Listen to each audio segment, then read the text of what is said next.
그 미국의 부자 가운데요. 사업가 중에 벤더빌트라는 저도 처음 들어봤습니다. 그런 부자가 있는데 이 사람이 이제 별장을 하나 지었다고 합니다. 또 로드 아일랜드라고 어딘가 있겠죠. 아니, 큰 섬인 것 같아요. 아일랜드 보니까. 여름 별장인데요. 이 사람이 얼마나 부자였으면 전 세계에서 파내온 대리석으로 덮인 벽돌로 지었다고 합니다. 부엌만 해도 200 평방미터가 된대요. 부엌이 어마어마하죠. 저희는 뭐 이렇게 막 대리석 그 식탁만 해도 와, 근데 그 진짜 대리석이 아니라고 하잖아요. 근데 이 사람은 진짜 대리석으로 해서 지었다고 합니다. 그래서 그 별장의 부지가 너무 커서 집 안 그리고 집 밖에 각각 20명씩 도합 40명이 관리를 하고 있답니다. 그래서 이 얘기를 들은 사람들이 많은 사람들이 구경하기 위해서 어떻게 하는지 아세요? 입장권을 끊어서 구경할 정도로 사람이 어마어마하게 그곳을 찾는다고 합니다. 여러분 어떠세요? 매력적인가요? 아니면 인상적인가요? 네. 상상이 안 가시죠? 아이, 사진을 준비할 거 그랬나? 그런데 이런 부자들을 야고보는 공공연히 비난하고 있습니다. 이 분명 앞에서 형제들아라고 아주 부드러운 말투로 야고보가 이 야고보서 편지를 썼는데, 근데 이 부자들에게 갑자기 이 부자들아 조심해라 통곡해라 울지어다 막 이렇게 얘기하는 거예요. 그럼 이 비난하는 사람들은 그리스도인이 아닌 불신자들일까요? 굳이 그 사람들에게 근데 굳이 야고보가 이렇게 말하는 이유는 왜일까요? 그들이 귀를 기울이지 않을 것이라는 것도 야고보가 알고 있을 텐데. 그런데 야고보는 이러한 부자들을 비난할 때 그들의 이 행동에 대해서 서너 가지를 비난하기 위해서 하는 것이 아니라는 것입니다. 재물의 남용은 다른 형태의 시기이고 또한 남용이고 또한 다툼이고 또한 움켜짐이기 때문이라는 것이죠. 즉, 이 재물을 얻기 위해 다른 연약한 사람들을 억압하는, 즉 겸손에 반대되는 범죄 중에 마지막 행동이라고 말합니다. 그래서 야고보는 앞서서 우리가 누구도 이 참된 경건의 세 가지 시험의 기준을 통과하지 못할 것이라고 보여주고 복음을 제시하였습니다. 기억하시나요? 혀를 제어하고 과부와 고아를 돌봐주고 세속에 물들지 않는 것, 결국엔 실패한다라고 얘기하면서 복음을 제시하죠. 그래서 앞서 야고보는 2장에서 궁핍한 자들에 대해서 무관심을 다루고 3장은 말의 실패, 그리고 4, 5장은 세속에 물드는 것을 비난하였습니다. 그리고 계속해서 겸손하라. 하나님 앞에 겸손하라. 그 절정을 4장에서 우리들에게 알려주셨습니다. 그리고 지난주부터 계속해서 교만의 세 가지 죄, 하나님 앞에서 참된 겸손을 보이지 못하는 세 가지 행동에 대해서 나누고 있습니다. 첫 번째는 무엇인지 기억나세요? 네, 뒷담화라고 하죠. 형제를 비방하고 판단하는 것. 두 번째는요.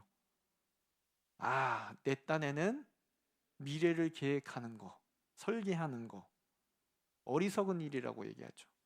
그리고 오늘부터 나눌 말씀은요. 가난한 자들을 억압하고 우리 멋대로 하기 위해 재물의 힘을 사용하는 교만의 죄입니다. 첫 번째는 뒷담화, 두 번째는 뭐요? 내 나름대로 미래를 설계한, 하나님 없이 내 미래를 설계하는 것. 그리고 마지막으로 가난한 자를 억압하는 재물의 힘. 오늘 나누는 이 범죄가 그 가운데 마지막이자 심각한 범죄라고 얘기합니다. 왜냐하면 비방은 어떻게 해요? 지극히 사적입니다. 지극히 모여서 담소를 나누다가 그 인간이 그랬지 이러면서 사적입니다. 악에서 나온 행동이보다는 어쩌다 말이 입 밖에 나온 것일 가능성이 많아요. 얘기하다 하다 더 이상 할 얘기가 없으니까 나올 수 있는 얘기. 그리고 교만한 미래에 대한 계획도 마찬가지로 악의적이기보다는 생각 없을 것이 가능성이 더 큽니다. 내 나름대로 내일 일도 모르는데 앞으로 10년 일을 어떻게 할 수 있습니까? 그래서 하지만 이 재물을 통한 억압, 이것은 공적인 것이면서 다른 사람에게 피해를 끼칩니다. 야고보가 말하고 있는 이 억압은요, 우리 사회에서 제도적 정의를 왜곡하는 것이 포함되어 있죠. 사회 구조를 갈갈이 찢어놓는 것이고, 임금 사기, 뭐 요즘 전세 사기부터 해가지고 많이 있죠. 그리고 의인을 정죄하는 것. 그래서 야고보는 이것이 정말 잘못된 것이라고 아주 부르짖음으로 시작하고 있는 것입니다. 1절 말씀 다시 읽겠는데요. 1절 말씀이요. 들으라 부자들아.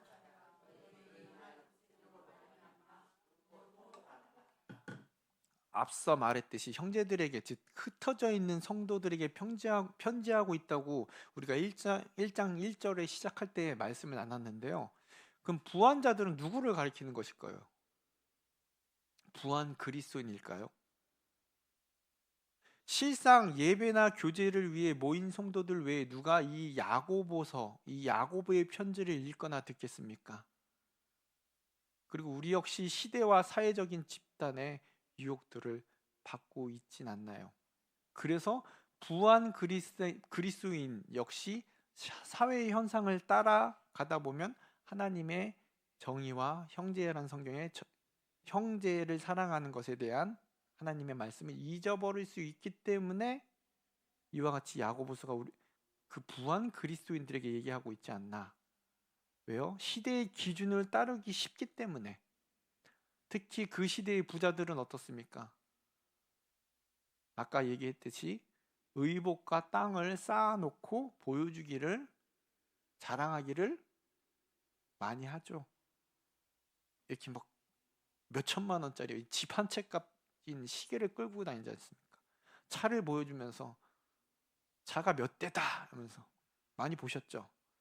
그러므로 어떤 그리스도인도 권세를 남용하려는 이 유혹에서 벗어날 수 없으므로 야고보는 부유한 부자인 성도들에게, 그들에게 직면한 유혹들에 대해서 경고하고 있는 듯 보입니다. 하지만 야고보는요, 믿지 않는 자들에게도 선포하고 있는 거예요. 왜요? 옛 선지자들이 그렇게 선포하지 않았습니까? 부한 자들아 라고 부르고 그들에게 회개하라 라고 하는, 통곡하라 라고 말합니다. 결정적으로 그들은 구원받지 않고 심판받을 것을 예상합니다. 즉 야고보는 옛 선지자들의 큰 소리와 꾸짖음과 비슷한 거예요. 이사야, 예레미야, 에스겔, 아모스, 오바자, 누구에게 선포했습니까? 이스라엘에게도 선포했지만 애굽, 에돔, 바벨론, 아수르와 같은 나라들을 향해서 공공연히 비난하였습니다. 그러나 그 나라들이, 어떤 사람들이 그들의 말을 들었습니까? 안 들었습니까? 듣지 않았죠. 오늘날도 그렇지 않나요? 데모나 집회, 강사들은 그 자리에 참석하지 않은 누구를 비판해요? 정치가나 경제 지도자들의 대상으로 비난하고 지적합니다. 물론 주로 이 5장이 부자, 불신자들을 대상으로 말한다고 해도 우리는 여전히 그 이야기들이 우리들에게도 가치가 있다는 것을 알아야 합니다. 비록 우리가 이로 인해서 심판을 받진 않지만 하나님의 심판에 이르게 하는 어떠한 삶이, 방식이 있는지 알 필요가 있다라는 것을 야고보는 얘기해 주고 있는 것입니다. 나는 부자가 아니니까 괜찮아, 이 말이 아니라 우리도 알고 있어야 된다는 것이죠. 더욱이 어떤 그리스도인도 야고보가 말하는 이 죄에서 완전히 자유롭지 않기 때문에 듣고 우리도 알고 있어야 된다는 것입니다. 또 압니까? 또 물론 우리 가운데 부자가 없지만 다른 사람들보다 유리한 입장에 서기 위해 권세를 이용하는 경향이 있어요. 내가 조금 더 돈이 많기 때문에, 조금이라도 부를 갖고 있으면 어떻게 해요? 내 멋대로 이용하고 싶어하는 유혹이 있어요. 내가 조금 더 갖고 있으니까, 내가 좀 저 사람들보다는 부유하니까. 그래서 모든 사람은, 저와 여러분 역시 야고보의 경고가 필요한 것이에요. 그래서 야고보는 부자들에게 1절에 보면 울고 통곡하라, 울고 부르짖으라 라고 말합니다. 왜냐하면 하나님이 심판이 임하고 있기 때문에 그들에게 불행을 가져다 주기 때문입니다. 그렇다고 모든 부자를 야고보는 정죄하는 것일까요? 왜냐하면 보면 성경에 부자가 많잖아요. 아브라함, 욥, 요셉, 다윗. 그래서 부 자체가 악한 것은 아닙니다. 하지만 예수님은요, 낙타가 바늘귀로 들어가는 것이 부자가 하나님 나라에 들어가는 것보다 쉽다라고 얘기했죠. 왜냐하면 재물에 대한 욕구는 만족을 모르기 때문이에요. 더 갖고 싶고, 더 쓰고 싶고, 더 자랑하고 싶고. 그래서 전도서 5장 10절은 이렇게 말씀합니다. 같이 읽겠습니다. 은을 사랑한 자는 은으로 만족하지 못하고 풍요를 사랑한 자는 소득으로 만족하지 아니하나니 이것도 헛되도. 만족이 없다는 거예요. 이게 솔로몬의 고백이잖아요. 자기가 다 해보고 부를 막 금을 막 끌어모았고 어마어마한 것들을 모았지만 헛되다. 만일 사람이 더 많이 가지고 싶다면 그는 분명 또한 어떤 걸 쓸까요? 불법적인 재물을 추구할 수 있다는 거예요.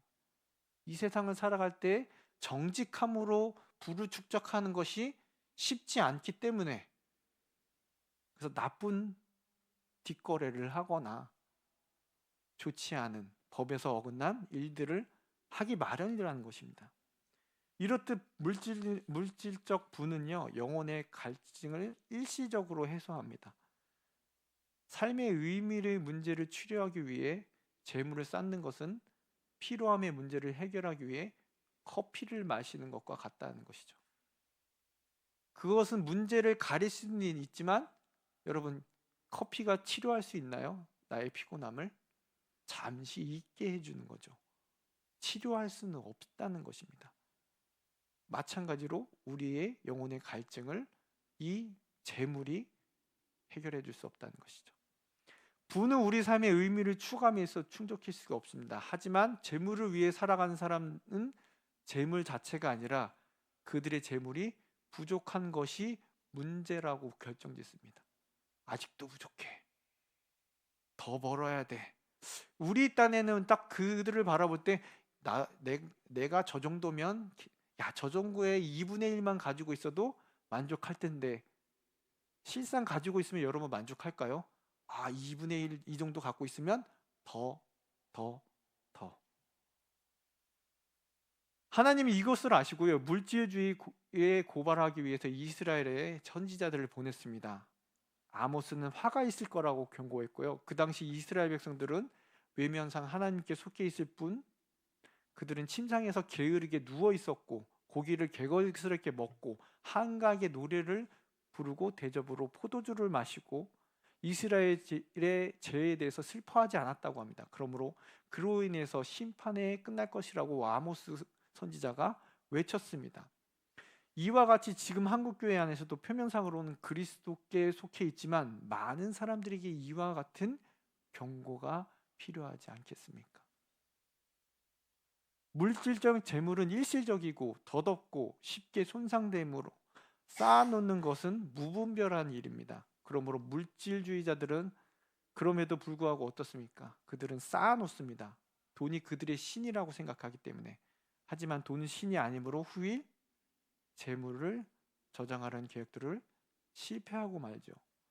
너희 재물은 썩었다는 것이 이번 주제라면 주제일 것입니다. 2절 말씀인데요. 같이 읽겠습니다. 너희 재물은 썩었고 너희 옷은 좀 먹었음.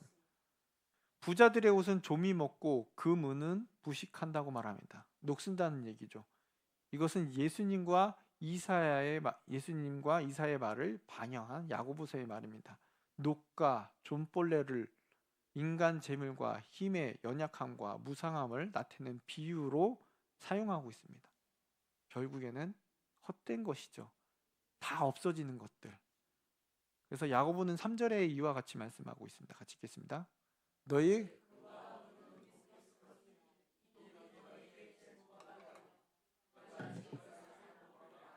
너희가 말세에 재물을 쌓았도다라고. 바울은 그리스도인들이 이 재물을 세 가지로 사용해야 한다고 우리들에게 알려주고 있습니다. 먼저 기본적인 필요를 채우기 위해서, 그리고 누리기 위해, 다른 사람에게 관대함으로 나누기 위해 사용할 것이라고 디모데전서 6장 8절, 17절, 18절에 말씀해 주고 있는데요.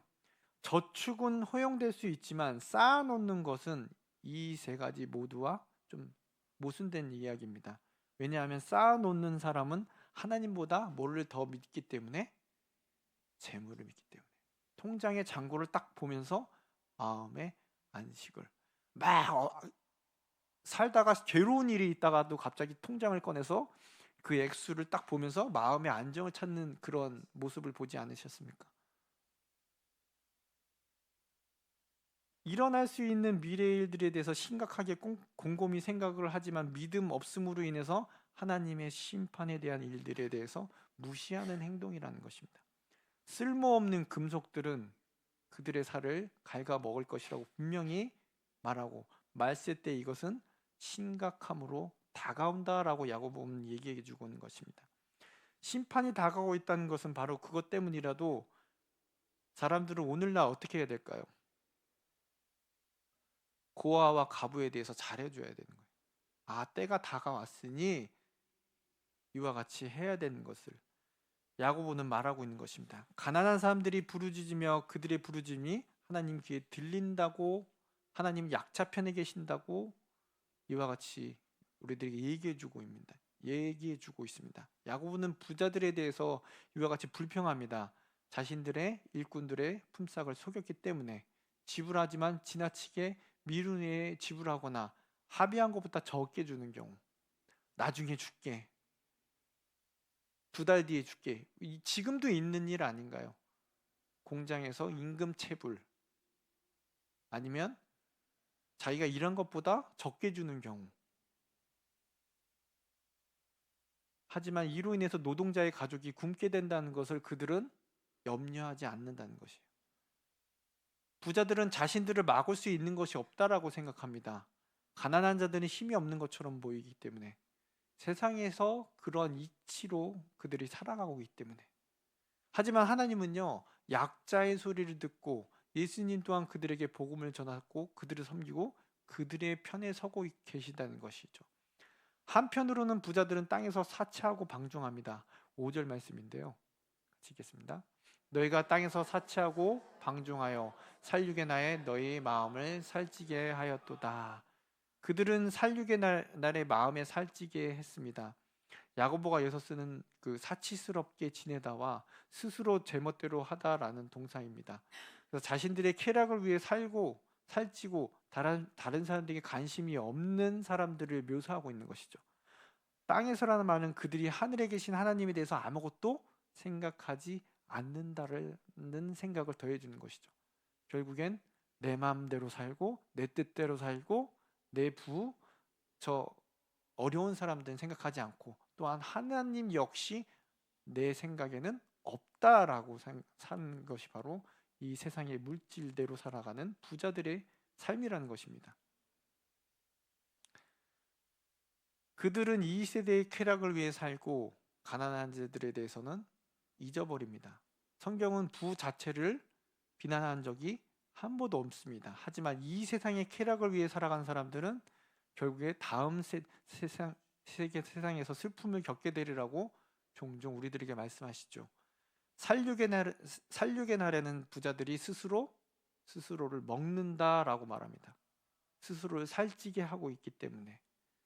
그러면 이 과학자들은요, 가축들이 도살장으로 이어지는 그 컨벤션 벨트를 걸어갈 때 가축들에게 감지 장치를 부착했다고 합니다. 하지만 그 가축들이 자신들의 운명에 대해서 전혀 의심하지 않고 평온한 마음을 유지함으로 그 도살장으로 걸어갔다고 합니다. 그 마음을 유지했다라고 그 연구 결과를 그 사람들이 냈는데요. 고기를 좋아하는 저에게 위로가 아닌 위로죠. 왜? 마음에 고기를 먹을 때 꺼리낌 없이 먹을 수 있기 때문에. 가축들은 그 장치 끝에 자기를 죽이는 무엇인가가 놓여 있는지 알 필요가 없다라는 거예요. 왜요? 하나님은 그들에게 영혼을 사모하는 마음을 주시지 않았기 때문에. 하지만 사람들은 알아야 해요. 하나님은 사람들에게 분명 영혼을 사모하는 마음을 주셨다라고 합니다. 세상 사람들은 세월이 갈수록 점점 더 많은 쾌락과 더 많은 자극적인 것들을 경험하기 위해 무감각해져 가고 그 감각들을 위해 더 많은 부를 획득하려고 합니다. 그럼에도 영원히 그들 가운데 다가오고 있다는 것이죠. 우리는 그날의 재판관이 되시는 하나님을 만날 것입니다. 그러므로 우리는 준비를 해야 돼요. 부자는 계속해서 쌓고 속이고 게다가 방종합니다. 더 나쁜 것은 야고보의 말에 의하면 너희는 의인을 정죄하고 죽였으나 그는 너에게 대항하지 아니하니라. 살인이 사람들 사이에서 가장 엄청난 죄라면 저항하지 않는 무죄한 자를 살인하는 것이 살인 중에 가장 엄청난 것이죠. 부자는 가난한 사람들의 싹을 주지 않으므로 빈곤에 심지어 기아 상태에 처하게 합니다. 그리고 부자는 가난한 사람들의 싹과 땅을 빼앗기 위해서 법률적인 제도를 이용했을 가능성도 큽니다. 오늘날 많은 뉴스에서 그와 같이 보이시죠? 유전, 무죄, 무전, 유죄. 공평한 법에 의해 통치되는 것이 전혀 보이지 않는다는 것이죠. 정의를 가지고 있는 사람이 법정에서 이기는 것이 아니라 권세와 재물이 있는 사람이 법정에서 이깁니다. 앞서 말씀드렸듯이 야고보는 절대 부에 대해서 그 자체에 대해서 비난하지 않습니다. 그것이 방종을 위해 사용된다면 그것이 오만함과 무법함을 낳는다는 것에 대해서 우리들에게 알려주고 경고하고 해결책을 주는 것입니다. 그러므로 우리는 이 재물을 어떻게 써야 될까요? 하나님이 주님이 규정하신 대로 사용하면 되는 거예요.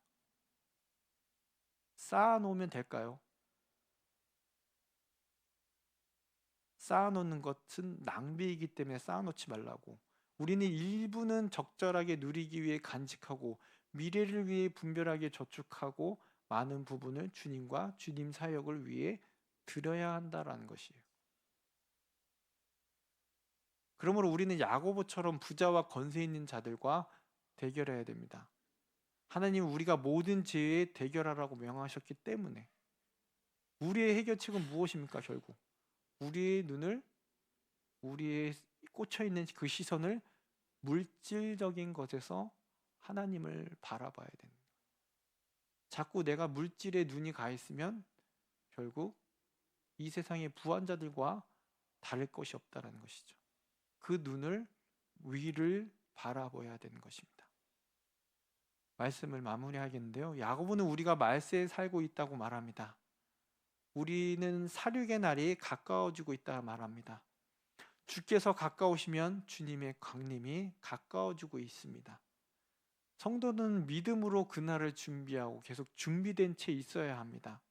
부자와 같이 움켜쥐고 그 쌓은 것 가지고 내가 이 정도 있으니 방종함으로 살아가는 것이 아니라 부가 금과 은과 내 재물이 덧없고 하나님과 함께하는 삶이 우리 가운데 보상받는 유일한 길임을 확신함으로 그 믿음대로 살아갈 수 있는 끝까지 완주할 수 있는 저와 여러분들이 되기 이 시간 기도합니다. 우리 말씀 생각하시면서 함께 찬송